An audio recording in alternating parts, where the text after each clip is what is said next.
Welcome to the radio. To my dear listeners, what time is it for you right now? And where in the world are you listening from? If this moment of calm feels right, you're always welcome to subscribe to Quilloren Radio. There's a seat open here, no matter the hour. Tonight's story takes place in the early hours of 2004. You are a postal clerk at a small-town post office, the kind with creaky floors, warm coffee, and fewer handwritten envelopes in each morning's tray. Without further ado, let's begin. The key always sticks a little in the lock.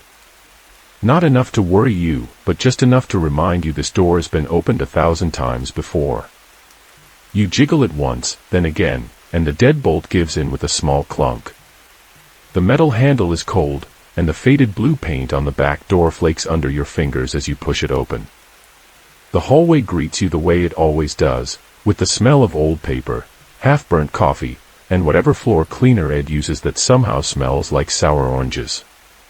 The overhead light hasn't been turned on yet, so the interior glows faintly with the spill of gray morning from behind you. It's not quite sunrise, but there's just enough light to see the scuffed linoleum and the uneven shadow of the mop leaning in the corner. You step inside and close the door behind you. It thumps softly, the way it always does when the air is cold. Your boots stick just slightly to the floor with each step, not from grime, but from years of polish layered too thickly. You don't rush. There's no real reason to. It's early. You like being first. The mailroom waits just ahead, through a door that never shuts all the way unless you slam it, which you don't. The sorting bins are already lined up like sleepy livestock, gray plastic mouths yawning open, names and zip codes marked on masking tape that's turned brittle with age. You breathe in. The air here always smells vaguely warm and dusty, like cardboard sunbaked in someone's attic. You drop your bag onto the chair near the sorting station. It squeaks a protest, or maybe a greeting. It's hard to tell anymore. The seat cushion has long since lost its shape. You sit anyway. Your thermos goes beside you, still warm from the walk. Black coffee, no sugar. You've grown used to the bitterness. Some days it's the only thing with any real flavor. There's a silence in the place that doesn't feel empty. Just still. Like the building is holding its breath. You've worked here long enough to know its moods. The rattling of the heater that comes in 3-minute intervals. The squeal of the postage machine when someone forgets to oil it. The faint beep from the sorting scanner, followed by a pause that always feels just a bit too long. But not yet. None of that has started yet. You look over toward the front counter, not yet open to the public. The blinds are still down, casting thin striped shadows over the desk. There's a jar full of paper clips there, not that you need that many, and beside it, a chipped mug with "World's Okayest Clerk" written on it in faded blue Sharpie. You didn't buy it. It showed up on your desk 2 Christmases ago with a bow stuck to the handle. No one ever claimed credit. You glance over to the postage scale. There's a tiny plastic troll doll stuck to it with electrical tape. Neon green hair. Its eyes are permanently startled. You think it was Brenda who added it years ago, back when she still worked the night shifts. She said it was for good luck. No one's had the heart to remove it since. Somewhere, outside, a bird makes a noise that sounds like it's still trying to wake up. You glance toward the small square window above the break room sink. The sky is that dull pre-morning slate color, and your reflection stares back at you faintly in the glass. Your shirt's wrinkled. You forgot to tuck it in again. Oh well. The office feels just a little too cold today. Not unpleasant. Just enough to notice. You flick the thermostat up 1 notch. The heater groans to life like an old man climbing stairs. Warmth won't come for a while, but at least it's trying. You walk to the back to check the bins that came in late last night, the overnight drop from the city. There are 5 canvas mailbags piled in the corner, tied shut with thin nylon cords. You pull the first one open. The zipper sticks, of course. It always does. Eventually it gives, and you reach inside. The letters are warm from being stored indoors overnight. You shuffle them into trays, your fingers brushing against glossy envelopes, thick padded ones, the occasional hand-labeled package wrapped in too much tape. Most of the addresses are printed. Not just typed, laser printed, perfect, identical, sterile. There's a rhythm to it all. The shuffle of envelopes. The scrape of paper on paper. Your fingers fall into the routine without thinking. Zip code. Bin. Stack. Next. Zip code. Bin. Stack. Repeat. It's comforting. Like a ritual. A quiet kind of order. You reach for another handful of mail, and something pauses your fingers. Just for a second. An envelope, cream-colored, not quite white. The paper is textured. Not glossy. There's no printed label. The address is handwritten. Slanted cursive, looping letters. Blue ink. A fountain pen, maybe. The capital letters curl like ribbon. You hold it a moment longer than necessary. Then you place it gently in the outbound tray and keep going. The heater kicks in with a soft clunk. You hear it in the walls. The coffee in your thermos is lukewarm now. You don't mind. A faint rustle comes from the hallway, probably the other clerk arriving. Time to open up soon. But not yet. You've still got a few quiet minutes left with the mail, and you're not ready to share them just yet. The rustling in the hallway fades, just a coat being shrugged off, a lunch bag placed quietly on the staff room table. You know who it is without looking. It's always Gary on Thursdays. He won't say much. He'll probably reheat something that smells vaguely like overcooked beef, then retreat behind the customer counter and mumble at the label printer for half an hour. You like Gary. You also like the fact that neither of you feels obligated to talk before 9. You stay in the back room a little longer. There's something about this time, just before the day officially begins, that feels better than the rest. Nothing's loud yet. No one's asking questions about forms or arguing about tracking numbers. It's just you and the soft scrape of your fingers on envelopes. You make your way down the length of the room. The sorting table is long, an old wooden thing with a divot in the middle where the varnish wore off decades ago. The bins underneath it hold all the usual labels: regional, out of state, local, return.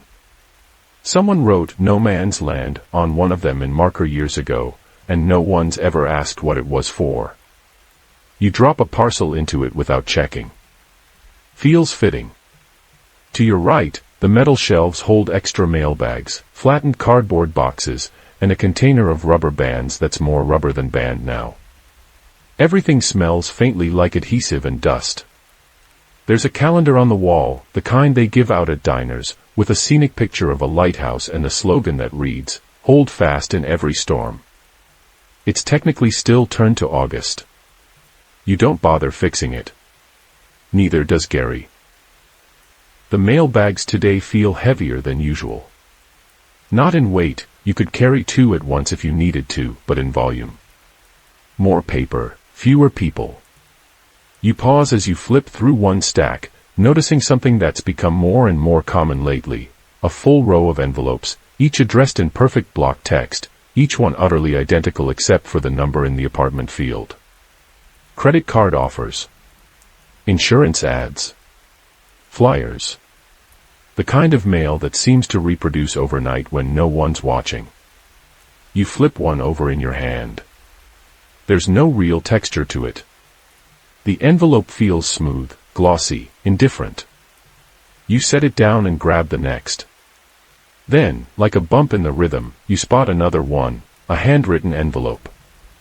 Not as neat as the last one, but real. Sloped letters, inconsistent spacing.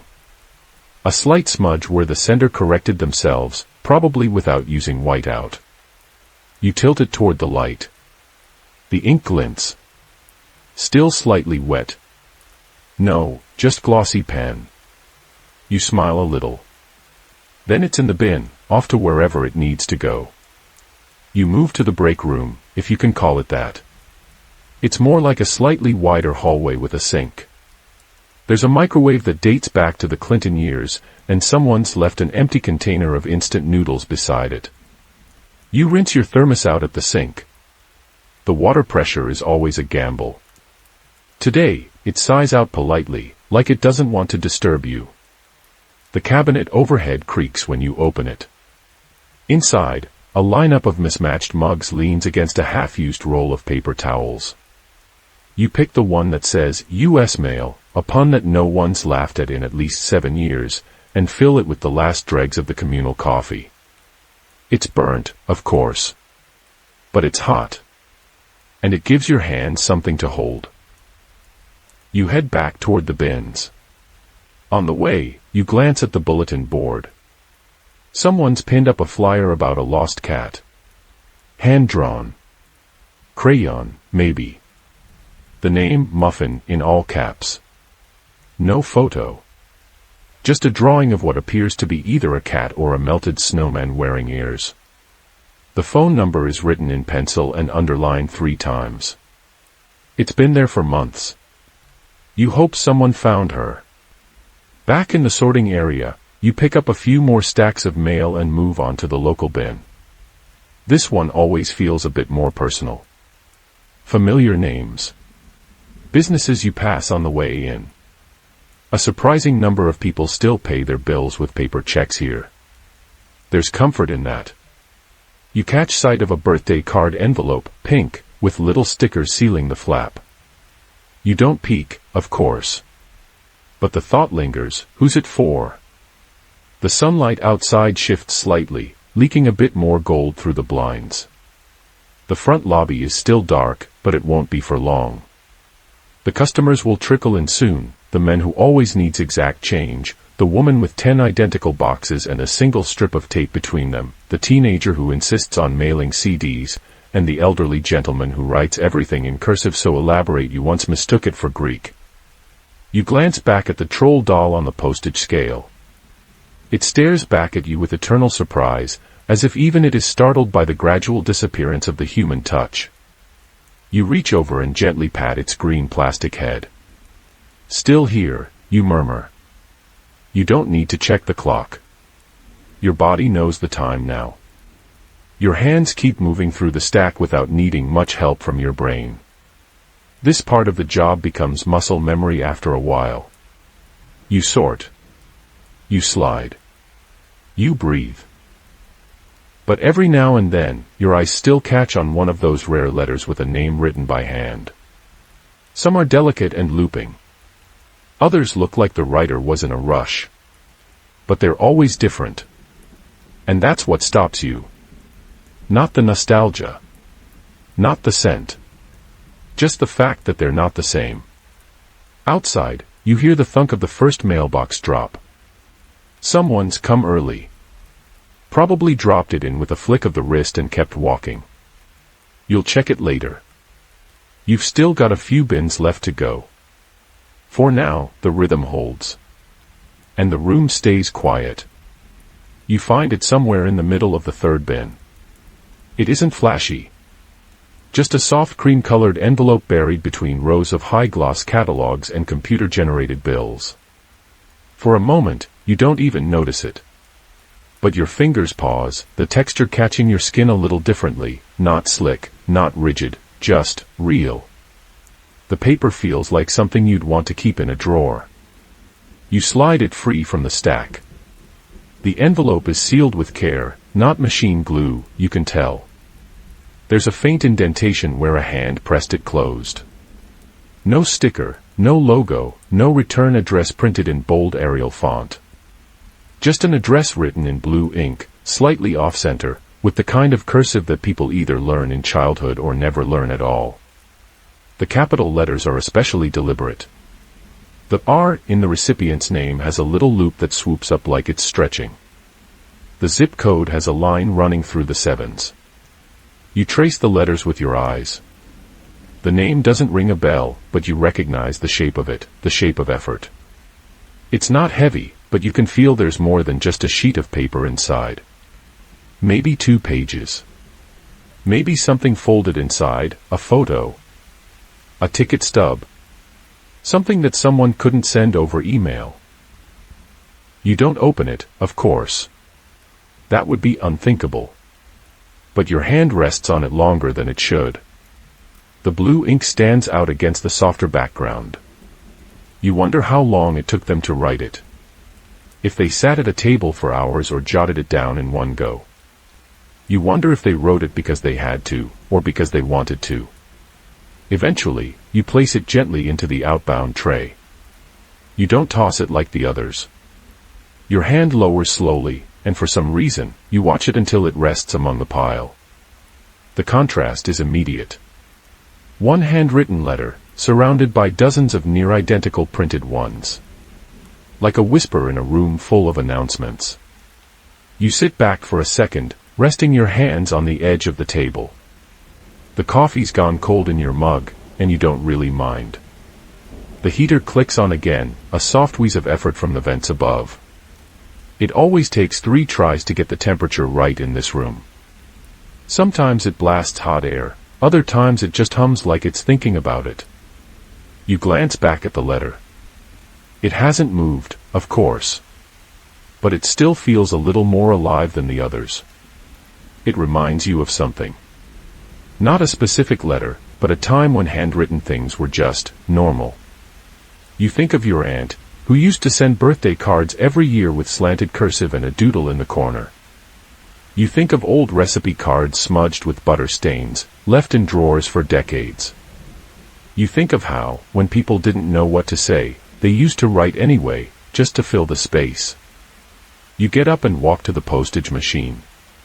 It's ancient, clunky, and you're pretty sure it resents you. But it works.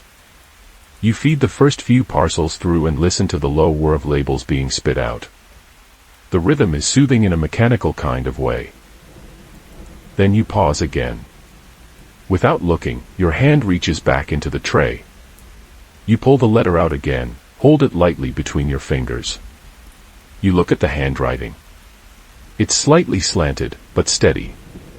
There's care in every line. Not perfection, just care. You weigh it by feel. Probably standard postage. Maybe just under an ounce. But part of you doesn't want to run it through the machine. Feels wrong somehow. You set it aside for a second, then print out a stamp manually. Peel it. Press it down carefully, making sure it aligns right. For no reason, you smooth the envelope after. Your fingers linger on the flap. You write the routing code in the corner by hand. Just a small mark. Barely visible. It feels like the letter deserves that, something human, meeting it halfway. Then, back in the tray it goes. This time, it doesn't stand out as much. Maybe that's good. Maybe the important things are the ones that don't try to be seen. You return to sorting, but your eyes drift more often than usual. Every 5th or 6th letter, you check, not for addresses, but for handwriting. You find another a few minutes later, thick black marker, all caps, slightly crooked. The opposite of elegant, but still alive. You smile, just a little. The bins begin to fill. The room feels warmer now. The light through the window has changed, softer, a bit more golden. You catch your reflection in the postage scale. You look tired. But calm. Gary passes through behind you without a word. He gives you a nod. You raise your coffee mug in response, though there's nothing left in it. You glance once more at the handwritten envelope, now buried again beneath a layer of catalogs and utility bills. You don't need to see it to remember how it felt. It's the kind of detail that stays in the hands more than the mind. Paper with a pulse. The mail will go out soon. Loaded into bins, hauled into the truck, driven off to places you'll never see. You won't know who gets what, or how long they keep it, or whether they smile when they open it. But this one, the letter in blue ink, will leave today. And that feels like something. You sit. Not because there's nothing left to do, there's always something. But the chair is there, and the mail's already been sorted for the morning route, and the bins are stacked where they need to be. The room feels steady now. Still. Not quiet in an empty way, but quiet in a way that feels full, like the air has taken on a little extra weight. Like it's listening. The sorting table stretches out in front of you, the surface mottled and stained by years of coffee cups and graphite smudges. Your forearms rest along its edge, and the warmth of your skin against the cool wood draws out a surprising kind of comfort. It's not elegant. It's not new.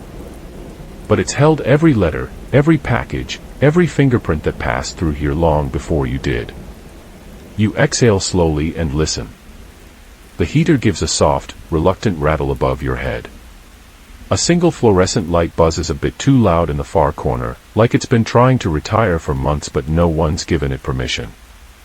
Somewhere deep in the vents, a metallic click sounds off every few minutes. You still don't know what causes it, but it's regular now, like a punctuation mark in the silence.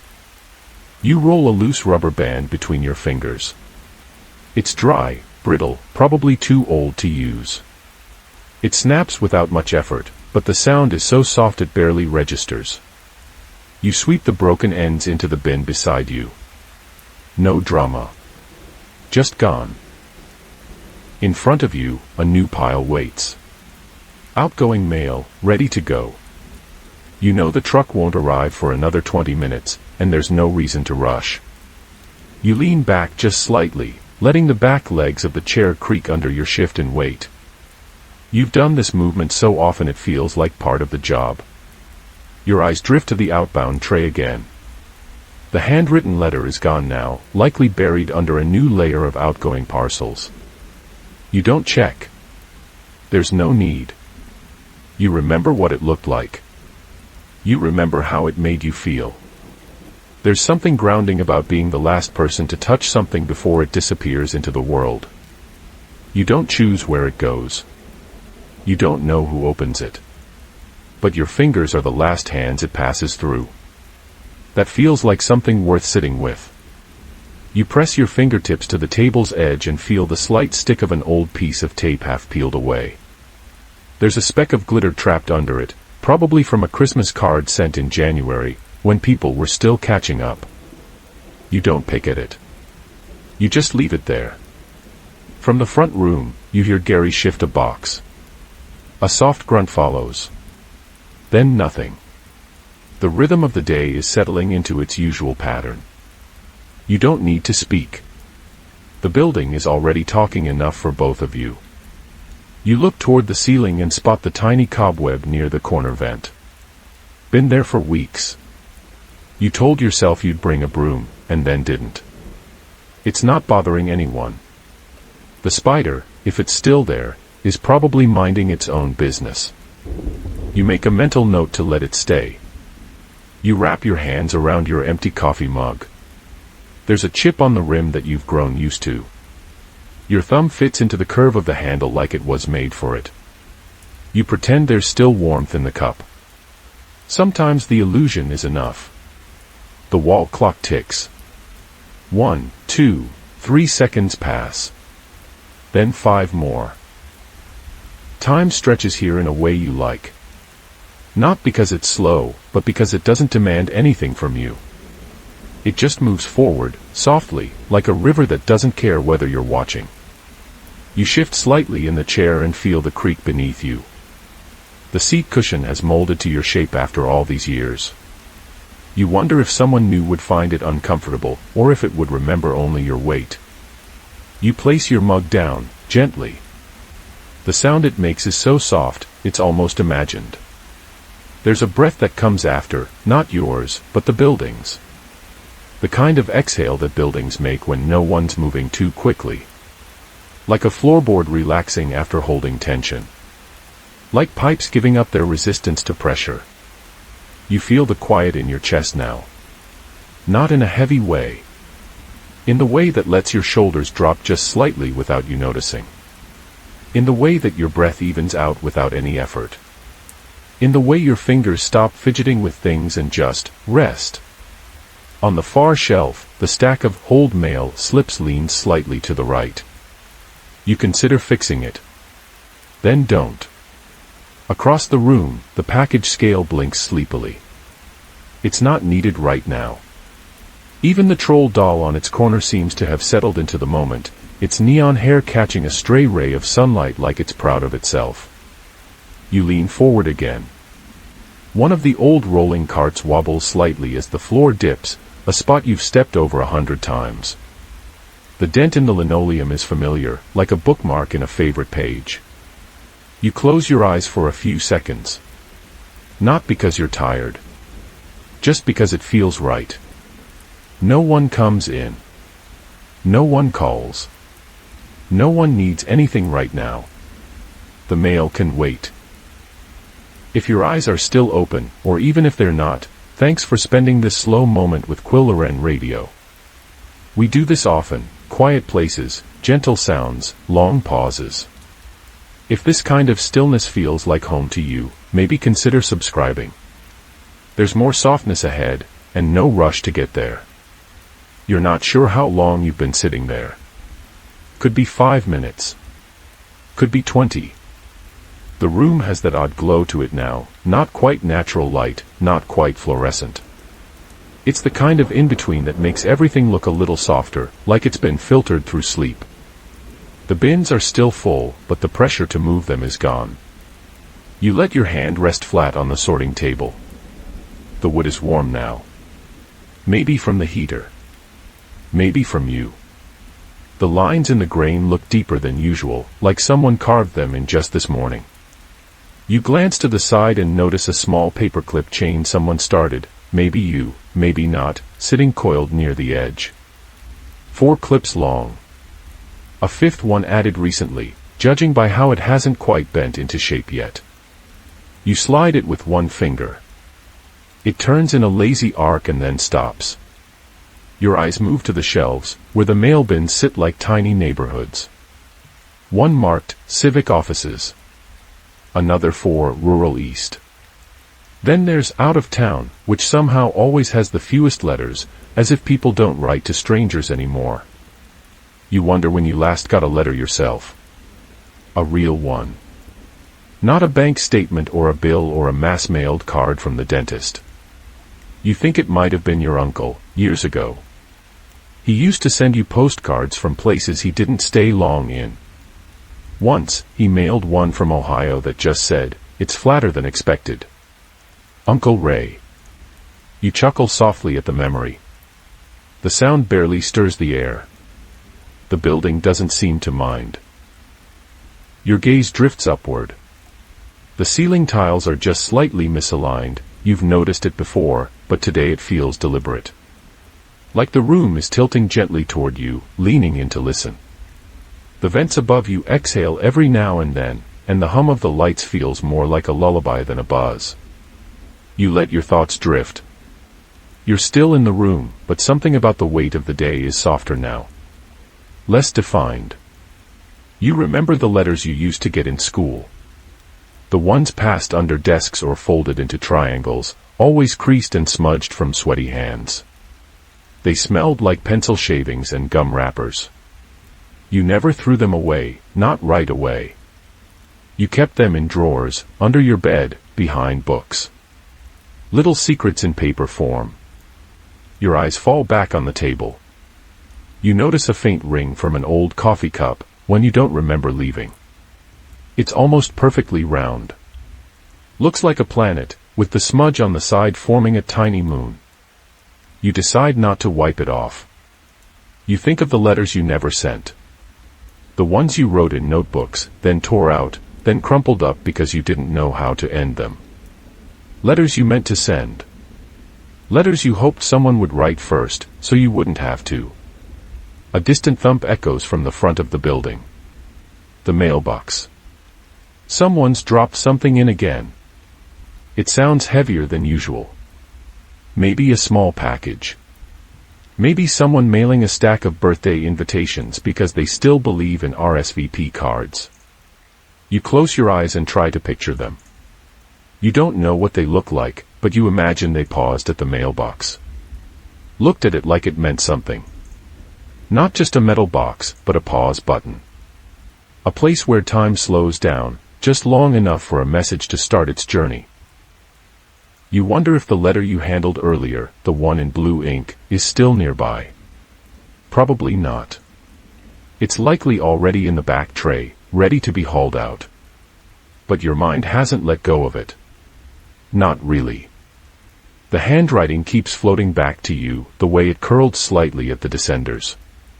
The G, the Y, the lowercase f. There was a rhythm to it. Not rushed. Not perfect. But careful. You find yourself wondering who wrote it. An older woman with a cardigan full of tissues. A teenager trying to apologize the old-fashioned way. A man who just couldn't bring himself to type out a goodbye. You'll never know. And that's fine.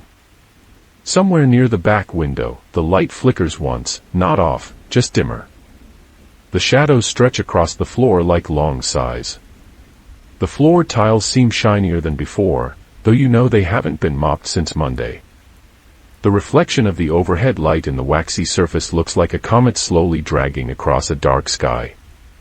You shift in your chair, just slightly. The backrest creaks again, but this time it sounds less like a noise and more like punctuation. Like a soft period at the end of a long sentence. The world outside the building continues. Cars pass, unnoticed. Somewhere, a crow argues with a squirrel. The post office holds steady in its own pocket of slowness. The troll doll on the scale has tilted to one side. Or maybe it always leaned that way. Its green hair points toward the outbound bins. As if it knows. You let your eyes close again. The letters can wait. The world, right now, feels made of paper, soft, thin, foldable. You could tuck yourself into an envelope and seal the flap gently. No need for postage. Just a quiet address, written in your own hand. The light changes again. It's not dramatic. There's no cinematic flare, no golden beam through the blinds. But you feel it. A subtle shift in warmth on your skin, like someone adjusted the tint on the day. The kind of change you only notice when you've been sitting still long enough. You check the clock. The one with the faded red numbers and the silent tick. It's later than you thought, but not yet closing time. The kind of hour where the sun starts leaning a little lower and everything gets a bit more forgiving. There's movement outside the glass door. A shape. No rush to it. Just someone walking past, then gone. No one comes in. Most people don't, this late in the day. The drop box does the heavy lifting. You're here more as witness than worker. You glance at the sorting trays again. The handwritten letter is still on your mind. It has no reason to linger, but it does. Like a smell you can't place. Like music you forgot you liked. You stand, finally, and stretch your back. Something pops. Not painful, but satisfying. The sort of noise your body makes when it's grateful you remembered it exists. You make your way to the mail chute, the big metal slide that leads to the back bin. There's something oddly comforting about the way it echoes when you drop a bundle in. Today, though, you hold onto the letters a bit longer. You flip through them slowly. There's one with glitter on the envelope, a sure sign of either celebration or chaos. One with a return address written in careful block letters.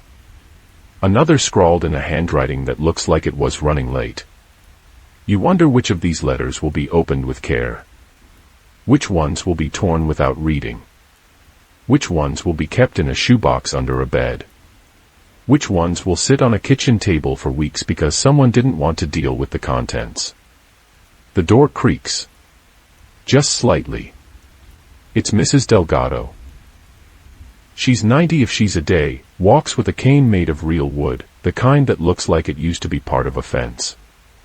Her coat is too warm for the weather, but she wears it anyway. Says the air conditioning gives her funny bones. She smiles at you like she always does, like she knows a secret she'll never share. Got one today, she says, holding up a pale pink envelope. You nod. Same box. Same box. You reach under the counter and grab her PO key. It's not automated here.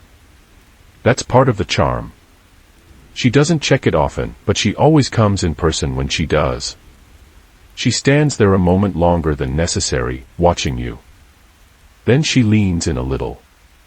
You still get letters, she asks. You shake your head. Not really. She makes a small sound in her throat, not disappointment, not surprise. Just a sound that acknowledges something. I got a love letter once, she says. You raise an eyebrow. She nods. From my husband. Before we were even dating. He used to leave them in books I borrowed from the library. Never signed them. That's bold. Oh, I knew it was him. But I let him think I didn't. She laughs, then coughs, then smiles again. The kind of smile that wraps itself in time. She thanks you, takes her letter, and leaves slowly, the cane tapping like a second hand on a silent clock. When the door closes, it's like the moment folds back into itself. You stand there a bit longer than you need to. Then you return to the table. More letters wait. You sort again. Muscle memory takes over. The body does the job while the mind drifts.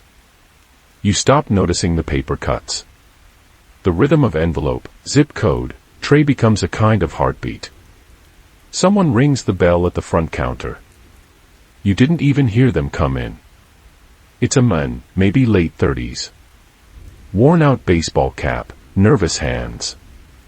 He's holding a letter like it might bite him. Need a stamp, he says. You nod, ring it up, peel one from the roll. He doesn't look up much, but you catch his eye just once. There's something behind it, not sadness exactly. More like hesitation that lasted too long. He pays, then steps aside and carefully applies the stamp. He stands there a moment too long. Then, with a small motion, he drops the envelope into the slot and walks out without another word. You want to know what the letter says. You also don't. There's something sacred about it, that moment between stamp and send-off. Like a whispered confession between someone and the universe. The room feels fuller now, even though it's nearly empty. As if every letter carries just a little weight that hangs in the air before it gets pulled toward its destination. You go to the back window. It faces the alley and the old tree with the split trunk. The sun is lower now. Golden, finally. Soft around the edges. The kind of light that makes dust look beautiful. You lean against the frame and let the quiet hum of the building hold you. Outside, someone passes on a bike. You don't know them. They don't see you. Still, it feels connected. You think of all the letters still in transit. On trucks, in bins, on planes. Tiny pieces of paper flying over oceans and highways and gravel roads. Carrying news. Carrying hope. Carrying disappointment. Carrying memory. You wonder what the world will be like when they stop. If they stop. You hope they don't. But if they do, if they fade into something people only talk about in podcasts and nostalgia threads, maybe this place, this moment, this soft patch of afternoon light will still remember what it felt like. The room hums. You breathe. The mail waits. And so do you. The floor creaks a little as you walk toward the back room. Not dramatically. Just the usual soft protest of wood doing its job longer than it expected to. The hallway has no windows.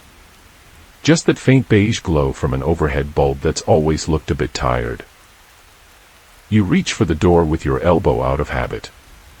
It sticks slightly at the bottom, as always, like it's afraid to be fully open. You nudge it with your foot. The door gives up and swings in. The back room is colder than the front. Always has been. You never figured out why. The walls are lined with gray shelves that don't quite match and boxes that definitely don't. Mismatched handwriting on every label.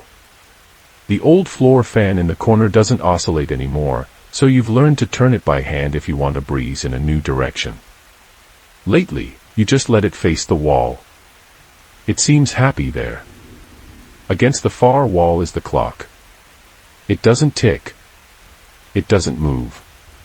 It hasn't in years. The hands are frozen at 3:17. No one knows when it stopped. You don't remember it ever working. It just hangs there like a quiet suggestion. You think about taking it down sometimes, but that feels like a decision. And decisions are harder when nothing's broken enough to demand one. You set a few packages down on the center table.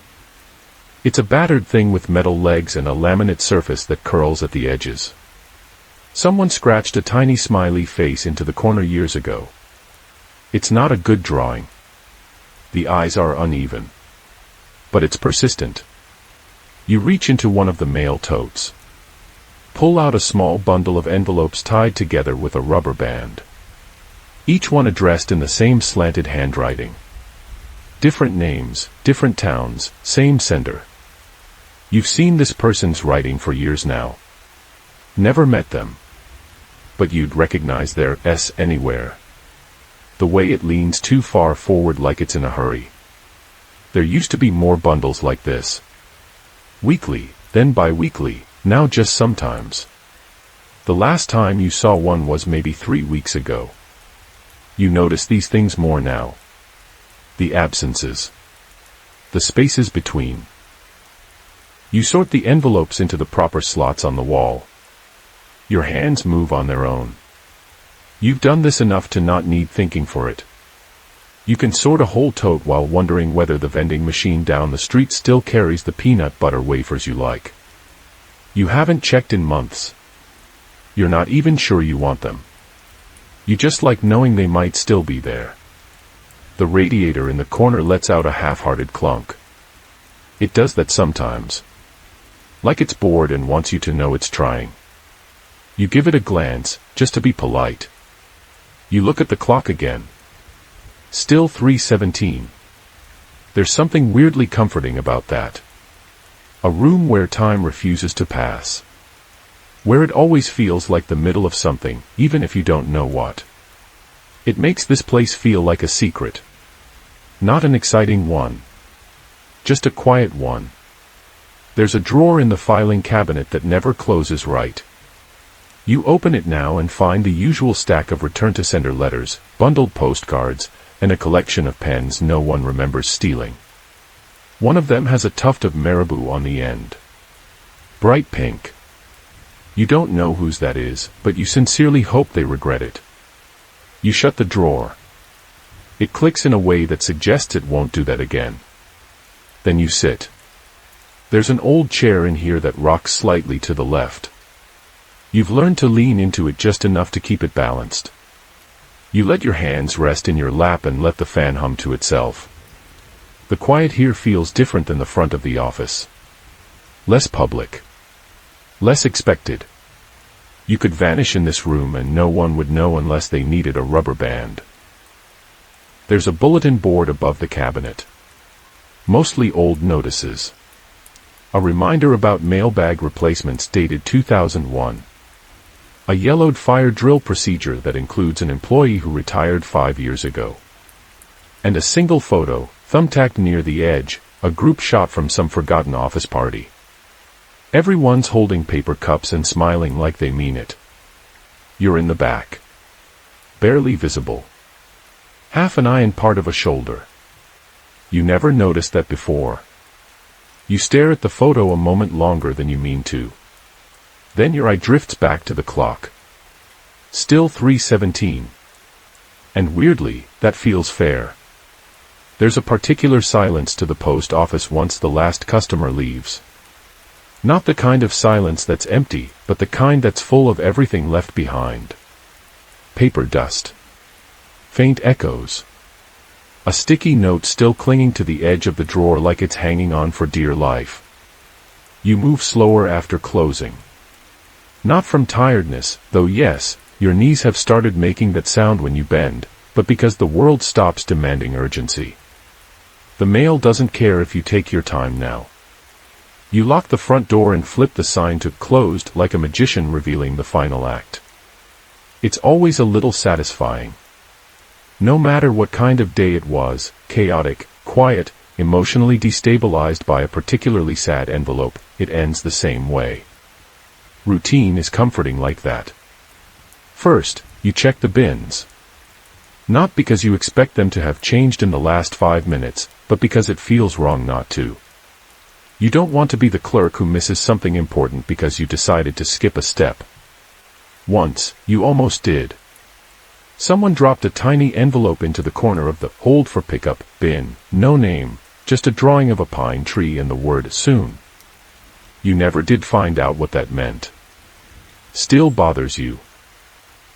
Then comes the counter. You wipe it down with a paper towel and that lemon-scented spray that's supposedly non-toxic, though you're not convinced. You've come to associate the smell with order. Customers associate it with, oh, are you closing already? But that's not your problem. Sometimes there's loose change left behind. A dime. A foreign coin. A button, once. You collect these in an old Altoids tin beneath the cash drawer. You've never told anyone. The tin rattles comfortingly when you open it, like a weird little treasure chest full of useless things you can't bring yourself to throw away. The back room is next.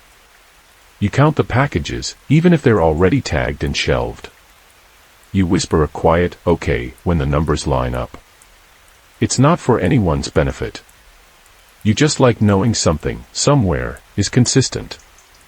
There's always one last thing. The radio. It's not much. Just a little battery-powered thing perched near the sorting desk, forever tilted like it's trying to get better reception. You never play anything loud. Just enough to fill the air. Some nights it's static-heavy jazz. Some nights it's a station that only plays early 2000s love songs, which feels on brand for a place that still stocks envelopes with cartoon bears. You don't always listen to the music. Sometimes, you just let it hum in the background while you sit on the stool behind the counter and let your mind wander. You stare at the wall of P.O. boxes, at the scuffed floor tiles, at the handwritten note above the supply rack that reads, "No tape theft, please." It's been there since before your time. You're not even sure if anyone's ever stolen tape. You think about the people who came in that day. The lady who always mails snacks to her grandson overseas. The man who still doesn't trust online bill pay and brings exact change in a folded napkin. The teenager who writes in fountain pen and always has ink on their fingers. You don't know their stories, not really. But you know their patterns, and sometimes that's more revealing. Eventually, you stand up. You make a final sweep, double-check the locks, power down the lights one switch at a time. There's a small ritual to how you do it, back room first, then lobby, then porch light. You once turned them off out of order and spent the next 10 minutes feeling vaguely cursed. Never again. You step outside and lock the door behind you, turning the key with the same practiced motion you've used for years. You test it twice, not because you doubt yourself, but because it's how you always do it. There's something satisfying about the final click. It's not just about security. It's about closure. The day had a beginning, and now it has an end. Sometimes, on your way to the parking lot, you pause and look up. The sky is different every night, and you like the ones with stars best. They make the building behind you feel smaller in a good way. Like it's just one quiet place in a world full of other quiet places. You don't always feel profound about it. Some nights, you're just thinking about what to eat for dinner. But other nights, the silence wraps around you like a soft coat, and you stand there a little longer than you need to, appreciating the way a small job can fill a big space in your life. Then you leave. Not dramatically. Not with any particular flourish. You just walk to your car, get in, and go. The radio in the post office keeps playing to no one, and you like knowing that too. It'll still be there tomorrow. Same keys. Same bins. Same awkwardly squeaky drawer that only opens if you jiggle it first. You end the day the same way you always do. And it's enough.